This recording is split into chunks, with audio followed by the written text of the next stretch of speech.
الحمد للہ رب العالمین والعاقبۃ للمتقین والصلاة والسلام علی سید الانبیاء واشرف المرسلین وعلی آلہ الطیبین الطاہرین واصحابہ الاکرمین اجمعین اما بعد فاعوذ باللہ من الشیطان الرجیم بسم اللہ الرحمن الرحیم وما آتاکم الرسول فخذوہ وما نہاکم عنہ فانتہوا واتقوا اللہ ان اللہ شدید العقاب صدق اللہ العظیم۔ ناظرین کرام، باب العلم انواریہ ایجوکیشنل سوسائٹی و جامعہ انواریہ کے زیر اہتمام بخاری شریف کا سلسلے وار درس جاری ہے۔ کتاب الغسل یعنی غسل کا بیان چل رہا ہے، اس میں چند احادیث مبارکہ کی تفصیل تشریح گزر چکی ہے، اور آج کا یہ درس حدیث نمبر 259 سے شروع ہو رہا ہے۔ بسم اللہ الرحمن الرحیم۔ حدثنا عمر بن حفص بن غیاث قال حدثنا ابی قال حدثنا الاعمش قال حدثني سالم عن قریب عن ابن عباس قال حدثتنا میمونة قالت صببت للنبي صلی اللہ علیہ وسلم غسلا فافرغ بيمينه على يساره فغسلهما ثم غسل فرجه ثم قال بيده الارض فمسحها بالتراب ثم غسلها ثم تمضمض واستنشق ثم غسل وجهه وافاض على رأسه ثم تنحى فغسل قدميه ثم أتي بمنديل فلم ينفض بها۔ امام بخاری رحمۃ اللہ علیہ فرماتے ہیں کہ ہم کو عمر بن حفص بن غیاث نے یہ حدیث بیان کی۔ قال، انہوں نے کہا، ہم کو ہمارے والد نے یہ حدیث بیان کی۔ قال، انہوں نے کہا، ہم کو اعمش نے یہ حدیث بیان کی۔ اعمش نے کہا، مجھ کو سالم نے یہ حدیث بیان کی قریب سے، وہ حضرت عبداللہ بن عباس رضی اللہ تعالی عنہما سے روایت کرتے ہیں۔ قال، حضرت عبداللہ بن عباس فرماتے ہیں کہ ہمیں حضرت میمونہ رضی اللہ تعالی عنہا نے یہ حدیث بیان کی۔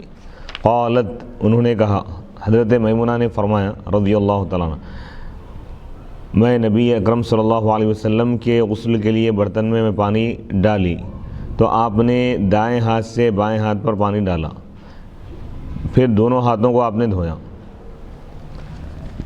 پھر اپنے عضو خاص کو آپ نے دھویا، پھر اپنے ہاتھ کو زمین پر رکھ کر مٹی کے ساتھ ملا، یعنی مٹی سے ہاتھ کو آپ رگڑے، پھر اس ہاتھ کو آپ نے دھویا، پھر کلی کی، پھر ناک میں پانی ڈالے، پھر اپنے چہرے کو آپ دھوئیں اور اپنے سر پر آپ پانی بہائیں، پھر ایک طرف گئے، یعنی جس مقام پر غسل کیے تھے اس جگہ سے تھوڑا ہٹے اب، اور اپنے دونوں پیروں کو آپ دھوئیں، پھر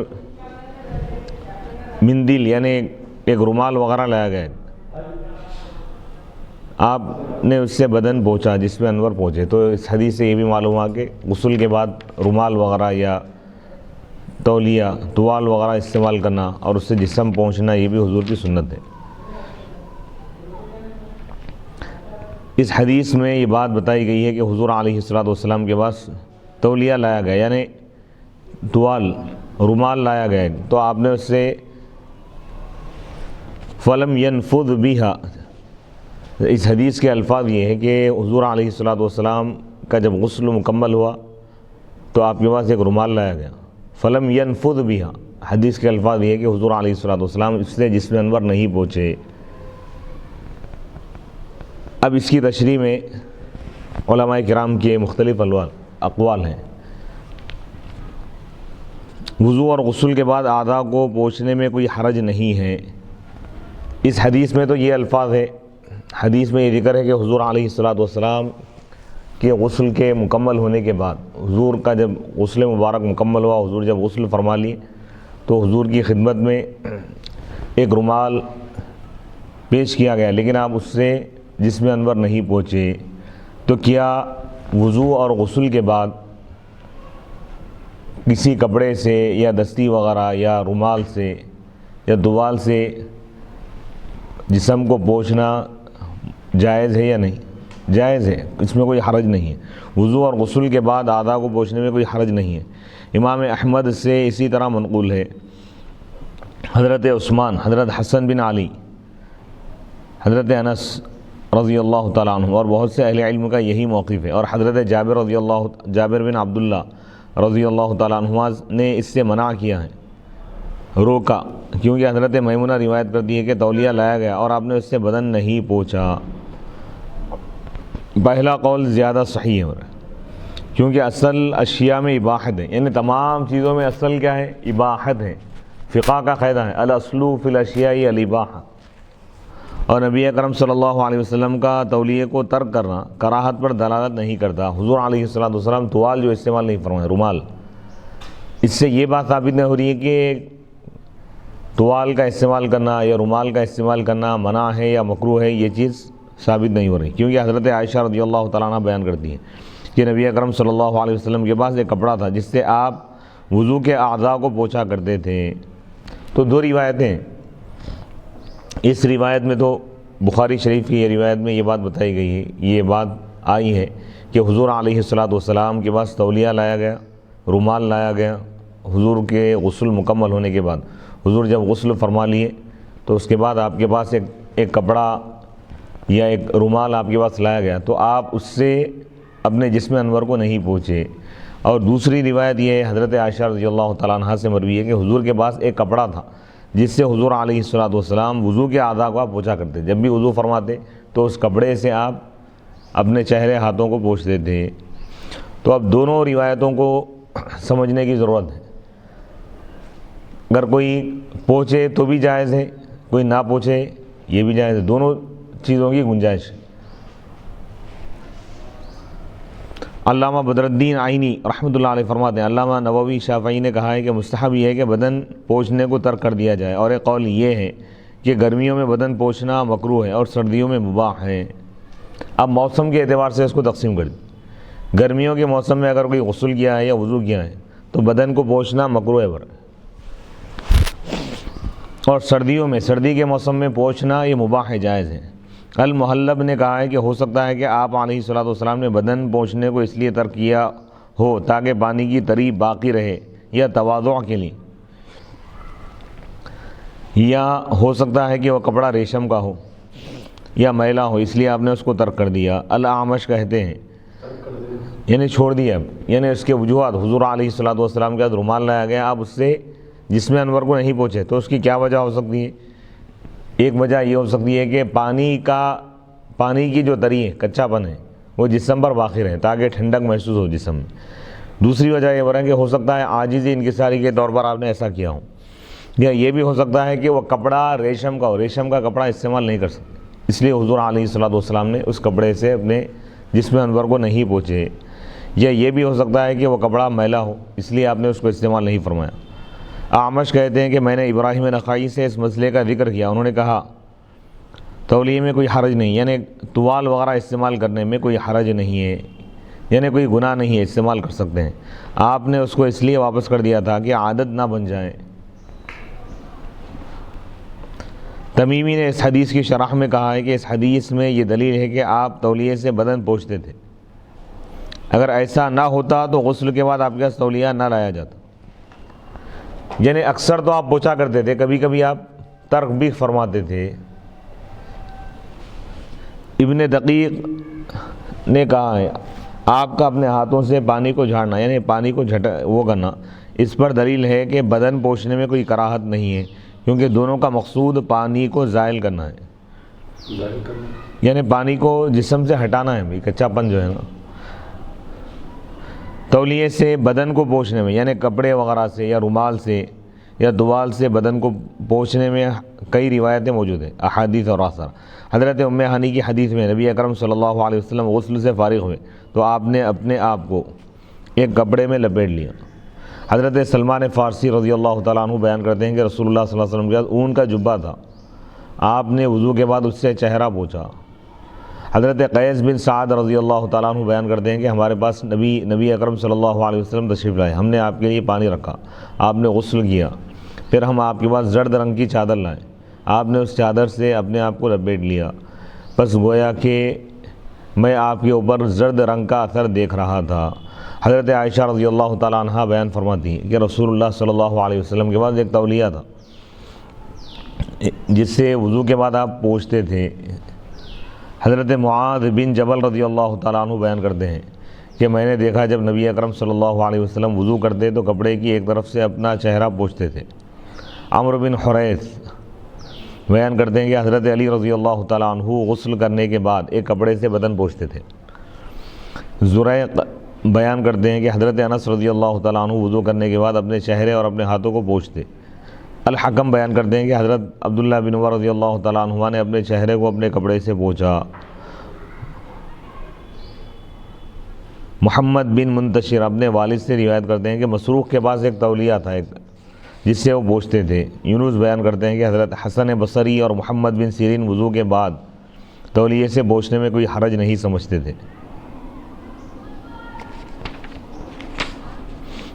اس حدیث میں یہ ذکر ہے کہ پھر حضور علیہ الصلوۃ والسلام کے لیے تولیہ لایا گیا، آپ نے اس سے بدن نہیں پوچھا۔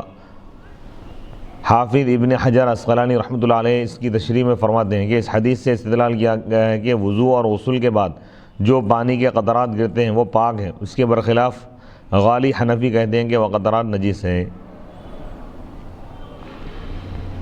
یعنی اس حدیث سے یہ بات ثابت کر رہے ہیں کہ بھئی وضو اور غسل کرنے کے بعد جسم سے جو پانی ٹپک رہا ہے تو پانی ناپاک نہیں ہے۔ علامہ بدر الدین عینی فرماتے ہیں یہ قائل خود غالی ہیں، یعنی غلو کرنے والے، اس کو مذہب حنفیہ کی حقیقت کا علم نہیں، کیونکہ فقہائے احناف کا مذہب اور ان کا فتویٰ یہ ہے کہ وضو اور غسل کا مستعمل پانی پاک۔ احناف کے پاس کیا ہے بھئی وضو اور غسل کرنے کے بعد جو پانی اعضائے جسم سے جو ٹپکتا ہے وہ پانی پاک ہے، ناپاک نہیں ہے، لیکن پاک کرنے والا نہیں ہے وہ، حتیٰ کہ اس کو پینا جائز ہے اور اس سے سالن پکانا اور آٹا گوندنا جائز ہے۔ اور جنہوں نے کہا ہے کہ مستعمل پانی نجس ہے، انہوں نے یہ نہیں کہا کہ قطرے گرنے کی حالت میں وہ نجس ہے، انہوں نے یہ کہا ہے کہ جب مثلا وضو کرنے والے کے وضو سے پانی بہہ کر کسی جگہ جمع ہو جائے تو وہ نجس ہے، لیکن اس قول پر فتویٰ نہیں۔ فتویٰ اس قول پر ہے کہ وہ پانی طاہر ہے لیکن مطہر نہیں۔ صحیح قول بتا رہے ہیں احناف کے پاس، کوئی شخص وضو کیا، ہاتھ سے پانی اگر ٹپک رہا، اس کے چہرے سے پانی ٹپک رہا ہے تو وہ پانی پاک ہے، پاک کرنے والا نہیں ہے، یعنی وہ پانی اگر کسی شخص پہ گر جائے تو اس کے کپڑے یا اس کا جسم ناپاک نہیں ہوں،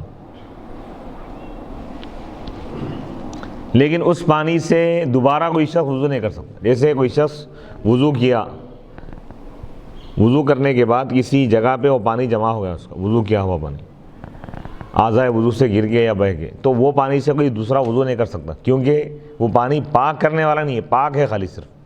یہ چیز ذہن میں رکھیں۔ باب نمبر 8، باب مسح الید بالتراب لیکون انقا، ہاتھ کو مٹی کے ساتھ ملنے کا بیان ہے تاکہ وہ صاف ہو جائے۔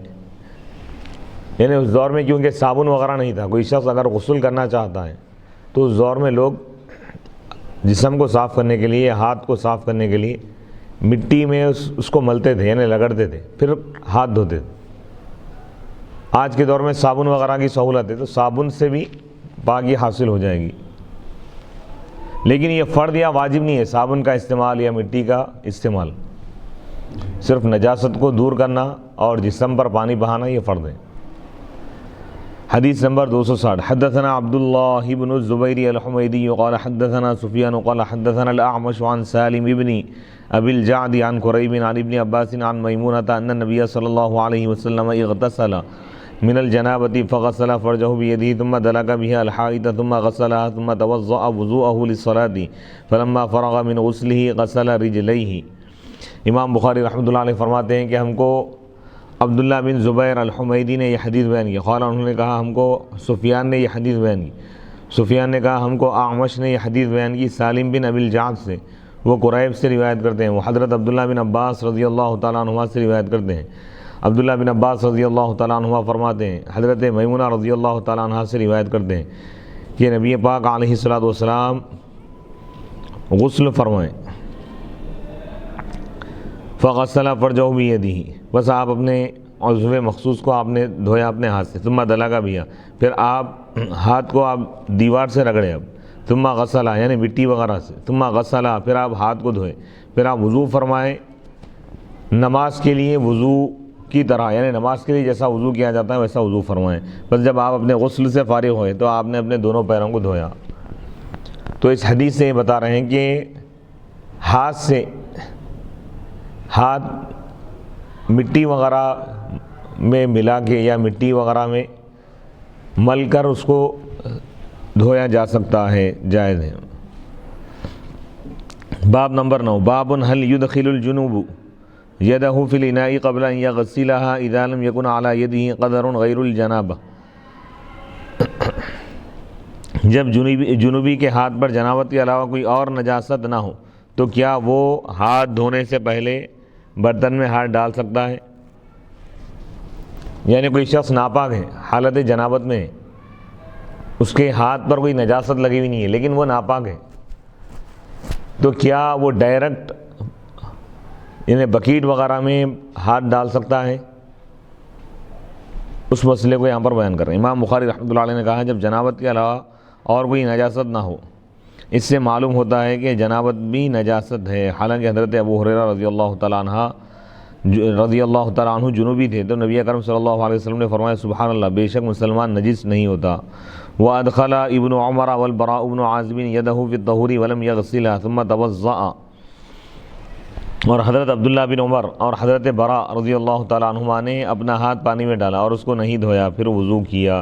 حضرت عبداللہ بن عمر کی حدیث سنن سعید بن منصور میں ہے اور حضرت براء بن عازب کی حدیث حسب ذیل ہے. یہ ہے یعنی مصنف ابن ابی شیبہ میں. اسماعیل بن رجا اپنے والد سے روایت کرتے ہیں کہ حضرت براء بن عازب نے اپنا ہاتھ دھونے سے پہلے وضو کے پانی میں داخل کیا. امام بخاری پر اعتراض ہوتا ہے کہ درجہ ذیل حدیث امام بخاری کے عنوان کے خلاف ہے. محارب بیان کرتے ہیں کہ حضرت عبداللہ بن عمر رضی اللہ تعالیٰ عنہ نے کہا جو شخص جنوبی ہو اور وہ چلو سے پانی لے تو جو پانی باقی بچے گا تو وہ نجس ہوگا. اس کا جواب یہ ہے کہ یہ اس صورت پر محمول ہے جب اس کے ہاتھ پر نجاست ہو. وَلَمْ يَرَ ابن عمر ابن عباس بَأْسًا بِمَا يَنْتَضِحُ مِنْ غُسْلِ الْجَنَابَةِ. حضرت عبداللہ بن عمر اور حضرت عبداللہ بن عباس رضی اللہ تعالیٰ عنہما کے پاس غسل جنابت سے جو چھینٹے اڑتے ہیں ان میں کوئی حرج نہیں ہے. حضرت عبداللہ بن عمر رضی اللہ تعالیٰ عنہما کی حدیث مصنف عبدالرزاق میں اور حضرت عبداللہ بن عباس رضی اللہ تعالیٰ عنہ کی حدیث مصنف ابن ابی شیبہ میں حدیث نمبر 784. وہ حدیث یہ ہے. ابراہیم بیان کرتے ہیں کہ حضرت عبداللہ بن عباس رضی اللہ تعالیٰ عنہ سے سوال کیا گیا کہ ایک شخص غسل جنابت کرتا ہے اور اسے چھینٹے اڑ کر غسل کے پانی کے برتن میں پڑتے ہیں، گر جاتے ہیں. حضرت عبداللہ بن عباس رضی اللہ تعالیٰ عنہ نے فرمایا اس میں کوئی حرج نہیں ہے.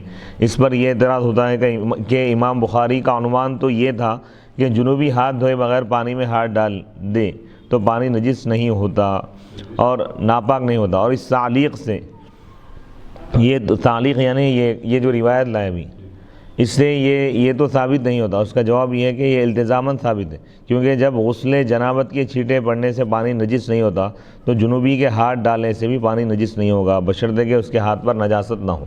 یعنی ناپاک آدمی جس کو غسل کی حاجت ہے، بکیٹ میں پانی رکھا ہوا ہے اور اس کے ہاتھ پہ اگر کوئی نجاست نہیں ہے، اگر پانی میں ہاتھ ڈالا تو پانی ناپاک نہیں ہوگا.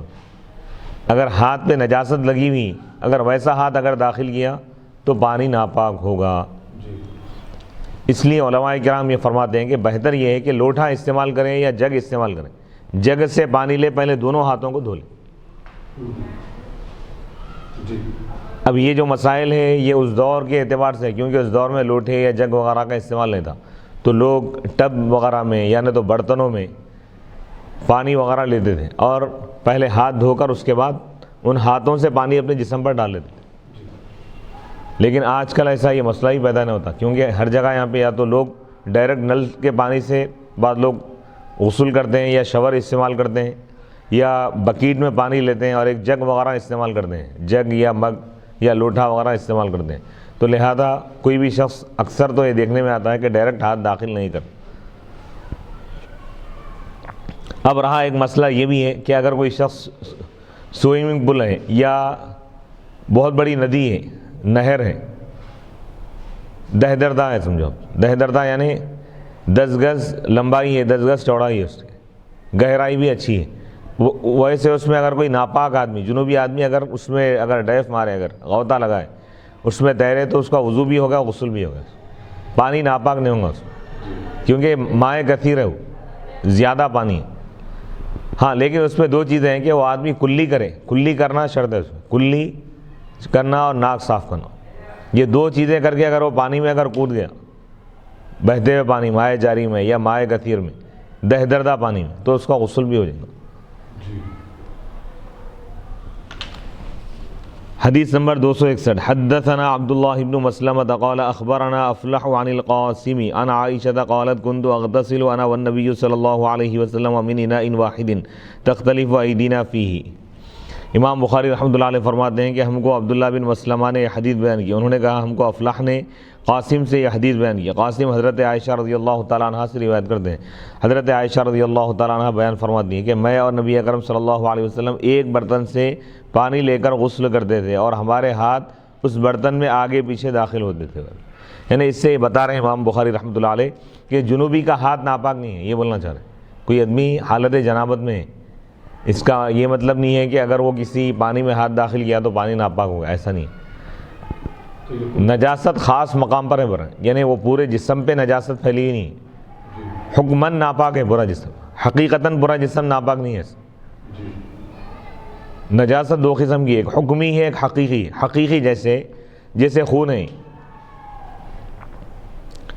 اس کان سے خون نکلا اس تو آپ یہ نہیں بولیں گے کہ بھئی اس کا ہاتھ بھی ناپاک ہو گیا، اگر ہاتھ کو خون لگایا تو ہاتھ بھی ناپاک ہو۔ لیکن حکمی نجاست کیا ہے اس میں؟ اس کا وضو ٹوٹ گیا، چہرہ بھی دھونا ہے اس کو، چہرہ حقیقت میں ناپاک ہے کیا؟ جیسے وضو کے لیے یہ بات بتائی گئی، ری خارج ہو گئی کسی کی، ہوا خارج ہو گئی، تو ہاتھ کو کوئی نجاست لگی کیا اس کے؟ نہ چہرے کو نجاست لگی، نہ سر کو نجاست لگی، نہ پیر کو لگی، ناپاک ہو گیا وہ آدمی، وضو ٹوٹ گیا، تو یہ حکماً ہے۔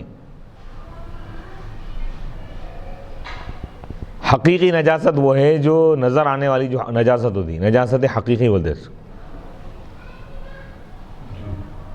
تو اب یہاں پر یہ بتا رہے ہیں کہ جنوبی کے ہاتھ پر اگر نجاست لگی ہوئی نہیں ہے تو ہاتھ وغیرہ ناپاک نہیں ہے، وہ ہاتھ اگر وہ پانی میں داخل کیا تو پانی ناپاک نہیں ہوگا، یہ مسئلہ بتا رہے ہیں۔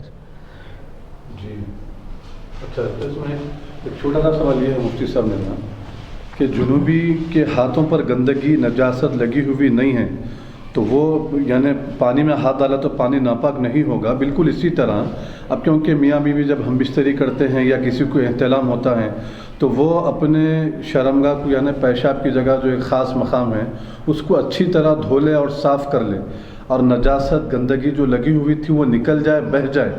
اس کے بعد اگر وہ پانی نہاتا ہے اور وہ پانی نہانے کے دوران یعنی اس درمیان جو ہے کچھ چھینٹے بکٹ میں گر جاتے ہیں تو کیا پانی ناپاک ہے وہ؟ نہیں، اس سے پہلے روایت گزرے نا حضرت عبداللہ بن عمر عبداللہ بن عباس رضی اللہ تعالیٰ کہ پانی کے چھینٹے اگر بکٹ میں گر بھی جائیں تب بھی وہ ناپاک نہیں ہوں جی، لیکن احتیاط کرنا چاہیے، ایسا نہ کرے۔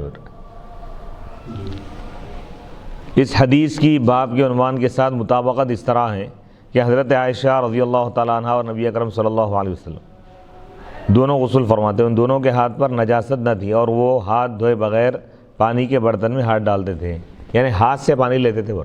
تو اس سے امام بخاری بتا رہے ہیں کہ جنوبی کا ہاتھ ناپاک نہیں ہے، بشرطے کہ اس کے ہاتھ پر نجاست لگی ہوئی نہ ہو۔ اس حدیث کی تخریج اور اس کی شرح حدیث نمبر 250 میں گزر چکی ہیں۔ تخریج یعنی یہ حدیث ذکر کی گئی ہے اور اس کا حوالہ دیا گیا ہے، اور وہاں اس حدیث سے یہ ثابت کیا تھا کہ شوہر اور بیوی کا ایک ساتھ غسل کرنا جائز ہے، کوئی گناہ نہیں ہے برائے، اور یہاں یہ ثابت کیا ہے کہ ان کا ہاتھ دھوئے بغیر پانی میں ہاتھ ڈالنا جائز ہے۔ یہ چیز ذہن میں رکھیے، خاص نقطہ اس میں یہ ہے کہ ہاتھ پر کوئی نجاست لگی ہوئی نہ ہو۔ حدیث نمبر 262 حدثنا مسدد قال حدثنا حمام عن هشام عن أبيه عن عائشة قالت كان رسول الله صلی اللہ علیہ وسلم اذا اغتسل من الجنابہ غسل يده۔ امام بخاری رحمۃ اللہ علیہ فرماتے ہیں کہ ہم کو مسدد نے یہ حدیث بیان کی، انہوں نے کہا ہم کو حماد نے حدیث بیان کی ہشام سے، وہ اپنے والد سے روایت کرتے ہیں، وہ حضرت عائشہ رضی اللہ تعالیٰ عنہ سے روایت کرتے ہیں۔ حضرت عائشہ رضی اللہ تعالیٰ عنہ نے فرمایا اللہ کے رسول علیہ الصلوۃ والسلام جب غسل فرماتے غسل جنابت تو اپنا ہاتھ دھوتے، تو اس لیے آداب یہ بتائے گئے ہیں کہ احتیاطاً پہلے ہاتھ دھو لیں، ہاتھ دھونے کے بعد پھر بکیٹ میں ہاتھ داخل کر سکتے ہیں احتیاطی طور پہ ہی۔ حدیث نمبر 263 حدثنا ابو الولید قال حدثنا شعبۃ عن ابی بکر بن حفص عن عروۃ عن عائشة قالت كنت اغتسل انا والنبي صلی اللہ علیہ وسلم من اناء واحد من جنابۃ وعبد الرحمن بن القاسم عن ابیہ عن عائشة مثلہ حدیث نمبر 263 امام بخاری رحمۃ اللہ علیہ فرماتے ہیں کہ ہم کو ابو الولید نے یہ حدیث بیان کی. انہوں نے کہا ہم کو شعبہ نے یہ حدیث بیان کی ابو بکر بن حفص سے, وہ حضرت عروہ سے روایت کرتے ہیں. حضرت عروہ حضرت عائشہ رضی اللہ تعالیٰ عنہ سے روایت کرتے ہیں. قالت, انہوں نے کہا میں اور نبی اکرم صلی اللہ علیہ وسلم ایک ہی برتن سے غسل کرتے تھے. تو اس سے معلوم یہ ہوا, امام بخاری رحمۃ اللہ علیہ بتا رہے ہیں کہ ایک ہی برتن سے جب غسل کریں گے, اس دور میں لوٹے یا جگ وغیرہ نہیں تھے, تو پانی کے برتن میں ہاتھ داخل کرتے.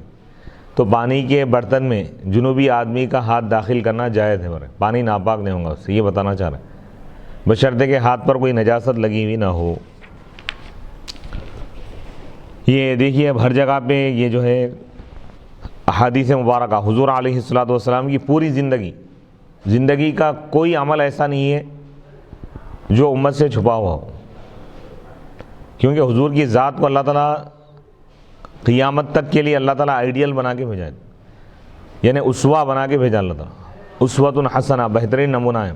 تو حضور کے غسل کا طریقہ بھی امت کو معلوم ہونا ضروری تھا, تو وہ طریقہ بھی امہات المؤمنین نے احادیث مبارکہ میں بیان فرمایا, کیونکہ یہ مسئلہ سوائے گھر والوں کے کوئی اور بیان نہیں کر سکتا. تو امہات المؤمنین حضور علیہ الصلوۃ والسلام جو مختلف نکاح فرمائیں, اس کی حکمت یہی بتائی گئی. آپ جو نکاح فرمائیں کثرت, ایک سے زائد جو نکاح فرمائیں, تاکہ امہات المؤمنین حضور علیہ الصلوۃ والسلام کی حیات طیبہ دیکھیں اور امت تک حضور کی سنتوں کو پہنچائیں.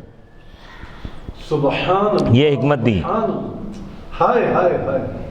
تو حضور علیہ الصلوۃ والسلام کی زندگی کا ایک ایک عمل آج بھی محفوظ ہے الحمدللہ. یہ امت مسلمہ کے لیے یہ ایک معجزے سے کم نہیں ہے کہ حضور علیہ الصلوۃ والسلام غسل کے لیے کتنا پانی استعمال فرماتے تھے, غسل کا طریقہ کیا تھا وہ تک بھی بیان کیا گیا. تو یہ امت مسلمہ کے لیے ایک مکمل اسلام اللہ تعالیٰ ہم کو عطا فرمائے, مکمل شریعت, مکمل دین حضور علیہ الصلوۃ والسلام کے ذریعے اللہ تعالیٰ ہم کو عطا فرمائے. حدیث نمبر 264 حدثنا ابو الولید قال حدثنا شعبۃ عن عبد الله بن جبر قال سمعت انس بن مالك يقول كان النبي صلى الله عليه وسلم والمرأة من نسائه يغتسلان من اناء واحد زاد مسلم ووهب عن شعبة من الجنابة. امام بخاری رحمۃ اللہ علیہ فرماتے ہیں کہ ہم کو ابو الولید نے یہ حدیث بیان کی. قال, انہوں نے کہا شعبہ نے ہم کو یہ حدیث بیان کی عبداللہ بن جبر سے. انہوں نے کہا میں انس بن مالک رضی اللہ تعالیٰ عنہ کو یہ کہتے ہوئے سنا کہ نبی پاک علیہ الصلوۃ والسلام اور آپ کے ازواج میں سے ایک خاتون, ایک زوجہ, دونوں ایک برتن سے پانی لے کر غسل کرتے تھے. تو اب اس میں دو باتیں بتائی جا رہی ہیں کہ شوہر اور بیوی کا ایک ساتھ غسل کرنا یہ بھی جائز ہے, اور دوسری چیز یہ ہے کہ جنوبی آدمی اپنا ہاتھ اگر پانی میں داخل کریں پانی ناپاک نہیں ہوگا, یہ بتانا چاہ رہے ہیں, بشرطے کہ ہاتھ پر کوئی نجاست نہ ہو. باب تفریق الغسل والوضوء, وضو اور غسل الگ الگ کرنے کا بیان ہے. اگر کوئی غسل سے پہلے وضو نہ کرے تو غسل میں وضو بھی ہو جائے گا, غسل کرنے کے بعد نیا وضو کرنے کی ضرورت نہیں, کیونکہ جو اعضاء وضو میں دھوئے جاتے ہیں جیسے چہرہ دھونا فرض ہے, دونوں ہاتھ دھونا فرض ہے, سر کا مسح یہ فرض ہے, پیر دھونا فرض ہے, کلی وضو میں کی جاتی ہے, ناک صاف کی جاتی ہے, ناک میں پانی چڑھایا جاتا ہے, کانوں کا مسح ہوتا ہے. تو غسل میں یہ تمام چیزیں دھوئے جا رہے ہیں, سر سے لے کر پیر تک تمام جسم کو دھویا جاتا ہے, تمام جسم پر پانی بہایا جاتا ہے. تو غسل میں خود بخود وضو بھی آ جاتا ہے, لیکن پھر بھی غسل سے پہلے وضو کر لینا یہ حضور کی سنت ہے, حضور اکرم صلی اللہ علیہ وسلم کی سنت ہے. اگر کوئی اس پر عمل کرے تو اس کو سنت پر عمل کرنے کا بھی ثواب ملے گا, لیکن اگر کوئی صرف غسل کر لے یعنی کلی کیا, ناک میں پانی چڑھایا, ناک صاف کیا اور پورے جسم پر پانی اس طرح بہایا کہ بال برابر جگہ بھی سوکھی باقی نہ رہی, تو اس کا غسل مکمل ہو گیا. اب غسل مکمل ہونے کے بعد پھر وضو کرنا اس کے لیے ضروری نہیں ہے, اس کے بعد وہ ڈائریکٹ نماز ادا کر سکتا ہے. اس باب کی باب سابق کے ساتھ مناسبت اس طرح ہے کہ دونوں باب ایک جائز کام پر مشتمل ہے. پہلا باب اس بیان میں کہ جب ہاتھ پاک ہو تو اس کو پانی کے برتن میں داخل کرنا, اور اس باب میں غسل اور وضو کو الگ الگ کرنے کا ذکر ہے. وَيُذْكَرُ عَنِ ابْنِ عُمَرَ أَنَّهُ غَسَّلَ قَدَمَيْهِ بَعْدَمَا جَفَّ وُضُوءُهُ. حضرت عبداللہ بن عمر رضی اللہ تعالیٰ عنہما کے بارے میں ذکر کیا جاتا ہے کہ انہوں نے اعضائے وضو خشک ہونے کے بعد اپنے پیروں کو دھویا. آدھائے وضو خشک ہونے کے بعد اعضائے وضو یعنی وضو کے جو اعضاء ہیں، چہرہ ہیں، ہاتھ ہیں، یہ دونوں سوکھنے کے بعد آپ اخیر میں پیر دھوئیں۔ اس تعلیق کی اصل یہ حدیث ہے۔ امام بیہقی حضرت عبداللہ بن عمر رضی اللہ تعالیٰ عنہما سے روایت کرتے ہیں کہ انہوں نے بازار میں غسل کیا، اپنے چہرے اور ہاتھوں کو دھویا اور سر کا مسح کیا، پھر ایک جنازے کے لیے بلایا گیا تو وہ نماز جنازہ پڑھانے کے لیے مسجد میں داخل ہوئے، پھر انہوں نے موضوعوں پر مسح کیا اور نماز جنازہ پڑھائی۔ یہ حدیث ہی روایت معرفت السنن والآثار صفحہ نمبر 99 میں یہ حدیث موجود ہے۔ حدیث نمبر 265۔ حدثنا محمد بن محبوب قال حدثنا عبد الواحد قال حدثنا الأعمش عن سالم بن أبي الجعد عن قريب مولى ابن عباس عن ابن عباس قال قالت ميمونة وضعت لرسول الله صلى الله عليه وسلم ماء يغتسل به فأفرغ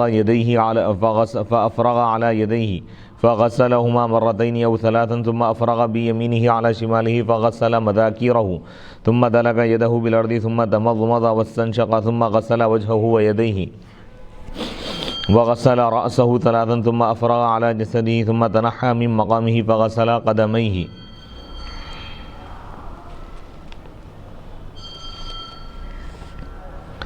امام بخاری رحمۃ اللہ علیہ فرماتے ہیں کہ ہم کو محمد بن محبوب نے یہ حدیث بیان کی، انہوں نے کہا ہم کو عبد الواحد نے حدیث بیان کی، انہوں نے کہا ہم کو اعمش نے حدیث بیان کی سالم بن ابی الجعد سے، وہ قریب سے روایت کرتے ہیں۔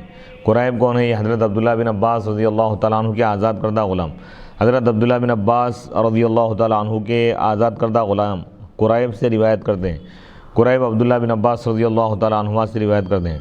قال حضرت عبداللہ بن عباس رضی اللہ تعالیٰ عنہ نے فرمایا قالت میمونہ، حضرت میمونہ رضی اللہ تعالیٰ عنہ نے فرمایا میں اللہ کے رسول علیہ الصلوۃ والسلام کے لیے غسل کا پانی رکھی، یعنی حضور علیہ الصلوۃ والسلام کے غسل کے لیے میں پانی رکھی۔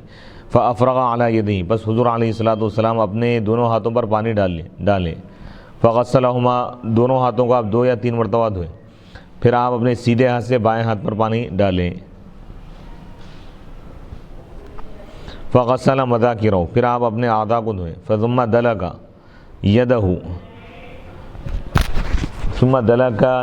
پھر آپ اپنا ہاتھ رگڑے زمین پر، پھر آپ کلی فرمائیں، پھر اور آپ ناک میں پانی چڑھائیں، ناک صاف کیے۔ ثم غسل وجہہ، پھر آپ اپنے چہرے انور اور دونوں ہاتھوں کو دھوئیں اور اپنا سر 3 مرتبہ دھوئیں، پھر اپنے پورے جسم پر آپ پانی بہائیں، پھر آپ اس مقام سے جہاں پر آپ غسل فرمائیں اس مقام سے ہٹ گئے، پھر آپ اپنے دونوں پیروں کو دھوئیں۔ اس حدیث میں پیروں کو آخر میں دھونے کا بیان ہے، یہ بھی جائز ہے۔ اس سے پہلے ایک حدیث گزر چکی ہے کہ غسل سے پہلے جو وضو کیا جاتا ہے اس میں دونوں صورتیں جائز ہیں، کہ وضو کے تمام اعضاء کو دھونے کے بعد یا مسح کرنے کے بعد غسل کیا جائے اور پیروں کو آخر میں دھوئیں، یہ بھی جائز ہے، یا پیروں کو پہلے دھو لیں، یہ بھی جائز ہے۔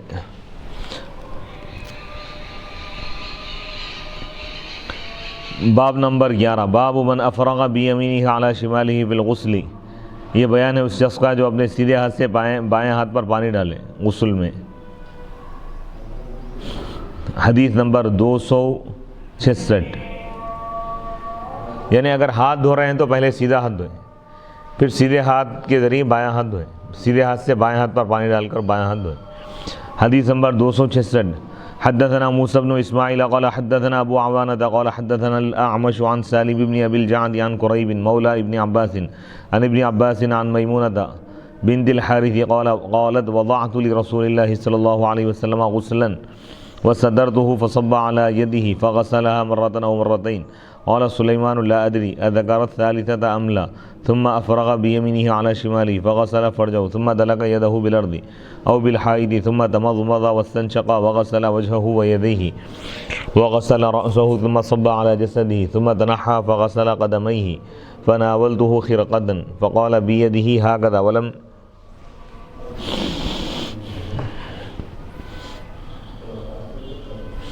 يردها۔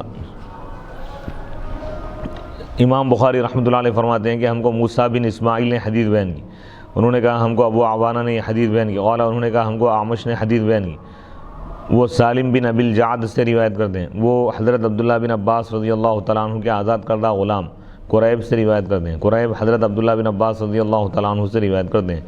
حضرت عبداللہ بن عباس رضی اللہ تعالیٰ عنہما حضرت میمونہ بنت حارث رضی اللہ تعالیٰ عنہ سے روایت کرتے ہیں، حضرت میمونہ رضی اللہ تعالیٰ عنہ فرماتی ہیں کہ وضعت لرسول اللہ، میں اللہ کے رسول علیہ الصلوۃ والسلام کے لیے غسل کا پانی رکھی، وسترتہ، میں اللہ کے رسول علیہ الصلوۃ والسلام کے لیے غسل کے لیے پانی رکھی، اور حضور علیہ الصلوۃ والسلام کے لیے میں نے پردے کا اہتمام کیا، یعنی حضور علیہ الصلوۃ والسلام جب غسل فرما رہے تھے تو میں ایک چادر وغیرہ لے کر ٹھہر گئی، فصب علی یدہ، حضور علیہ الصلوۃ والسلام اپنے ہاتھ پر پانی ڈالے، پس آپ اس کو ایک یا دو مرتبہ دھوئے۔ سلیمان کہتے ہیں کہ میں نہیں جانتا کہ وہ تیسری مرتبہ کا ذکر کیا یا نہیں۔ ثم افرغ بیمینہ علی شمالہ، پھر آپ اپنے سیدھے ہاتھ سے بائیں ہاتھ پر پانی ڈالیں۔ ثم فغسل فرجہ، پھر آپ اپنے عضو کو آپ دھوئے۔ ثم دلک بیدہ، ثم دلک یدہ بالارض، پھر آپ اپنا ہاتھ زمین پر لگڑے، او بالحائط، یا دیوار پر لگڑے۔ ثم تمضمض، پھر آپ کلی فرمائیں، پھر ناک صاف کیے، ناک میں پانی چڑھائے، پھر آپ اپنا چہرہ انور اور اپنے دونوں ہاتھوں کو آپ دھوئیں اور اپنا سر دھوئے۔ ثم صب علی جسدہ، پھر آپ اپنے جسم پر پانی اونڈیلے۔ ثم تنحى، پھر آپ ایک طرف ہٹ گئے۔ فغسل قدمیہ، حضور علیہ الصلوۃ والسلام اپنے دونوں پیروں کو دھوئے۔ فناولتہ، پس میں حضور علیہ الصلوۃ والسلام کو ایک کپڑا دی۔ فقال بیدہ، بس آپ نے اپنے ہاتھ سے اشارہ فرمایا اور اس کا ارادہ نہیں کیا، یعنی آپ نہیں لیے، کپڑا استعمال نہیں فرمایا۔ باب نمبر 12، باب اذا جامع ثم عاد ومن دار على نسائه في غسل واحد۔ یہ بیان ہے اس شخص کے بارے میں، کیونکہ کوئی شخص جب مباشرت کرے پھر وہ دوبارہ مجامعت یا مباشرت کا ارادہ کرے، اور جس نے ایک غسل سے اپنی تمام ازواج سے مباشرت کی، اس باب میں اس شخص کا حکم بیان کیا ہے جس نے ایک بار مباشرت کرنے کے بعد دوسری بار مباشرت کی، اور جس نے ایک غسل کے ساتھ ایک رات میں اپنی کئی بیویوں کے ساتھ مباشرت کی۔ یعنی یہ اس حدیث میں یہ وضاحت کر رہے ہیں کہ کسی شخص کی ایک سے زائد اگر بیوی، 2 یا 3 یا 4، اور وہ ایک ہی شب میں پوروں کے پاس اگر جانا چاہیں، ایک کے پاس گیا اور مباشرت کیا، ناپاک ہو گیا، تو کیا آپ غسل کر کے ہی دوسرے کے پاس جائے گا؟ تو غسل کرنا ضروری نہیں ہے، آخر میں بھی کر سکتا ہوں۔ یہ مسئلہ بیان کیا جا رہا ہے۔ حضرت ابو رافع رضی اللہ تعالیٰ عنہ بیان کرتے ہیں کہ نبی اکرم صلی اللہ علیہ وسلم ایک دن اپنے تمام ازواج جو مطہرات رضی اللہ تعالیٰ عنہن کے پاس تشریف لے گئے۔